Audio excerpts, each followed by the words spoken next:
అందరికీ నమస్కారం. సుగంధ ద్రవ్యాల్లో ఇంగువ ఇది మంచి సుగంధ ద్రవ్యము. అసలు ఇంగువ అనేది ఎలా ఉత్పత్తి అవుతుంది, ఎక్కడి నుంచి వస్తుంది అని మనం చూసుకున్నట్లయితే ఈ ఇంగువ మనకి ఒక చెట్టు నుంచి వచ్చినటువంటి గమ్ము బంక, మెత్తగా బంక గమ్ముగా ఉంటుంది.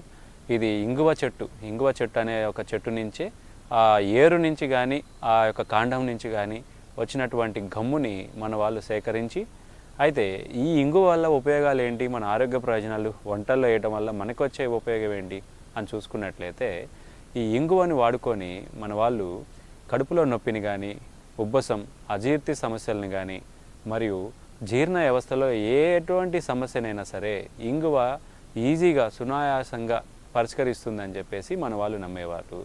అదేవిధంగా రక్తపోటుకు సంబంధించిన జబ్బులు కానీ, షుగర్ వ్యాధులకు కానీ ఇది చక్కగా ఉపయోగపడేది.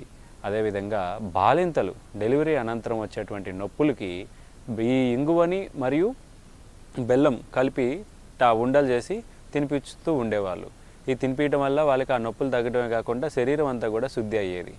అదేవిధంగా కడుపులో నొప్పి ఇలాంటి సమస్యలు ఉన్నప్పుడు కూడా దీన్ని ఖచ్చితంగా నీళ్ళల్లో కలిపి ఇస్తూ ఉంటారు మన వాళ్ళు.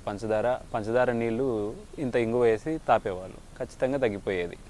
అదేవిధంగా మనకి దగ్గు, ఆయాస, ఆస్తమా సమస్యలకు కూడా ఇంగువని లోపలికి తీసుకునేవాళ్ళు. అదేవిధంగా ఈ ఇంగువని నిప్పులపైన వేసి కనుక ఆ పొగను పీల్చుకున్నట్లయితే ఆ సమస్య తగ్గేది, దగ్గు రావటం ఆగిపోయేది, రాకుండా ఆ పొగను పీలిస్తేనే, ఇంగువ యొక్క పొగని పీలిస్తే అన్ని ఉపయోగాలు ఉన్నాయి ఈ ఇంగువ వల్ల. దీని యొక్క మోతాదు ఒక 100 మిల్లీగ్రామ్స్ నుంచి 1 గ్రాము వరకు కూడా మనం ఒక రోజు పరిమాణంలో తీసుకోవచ్చండి. దీన్ని దీర్ఘకాలికంగా కూడా వాడతారు చాలామంది. ఈ యొక్క గర్భం నిలవనటువంటి స్త్రీలకి మరియు హార్మోన్ ఇన్బ్యాలెన్సింగ్ ఉన్న సమస్య కూడా, లైంగిక సమస్యలన్నిటిని కూడా ఇది ఒక 40 రోజులు కంటిన్యూగా తీసుకున్నట్లయితే, డైలీ ఒక మోతాదు ప్రకారం మనం తీసుకున్నట్లయితే చాలా సమస్యల నుంచి ఒక ఇంగువతోనే బయటపడవచ్చండి.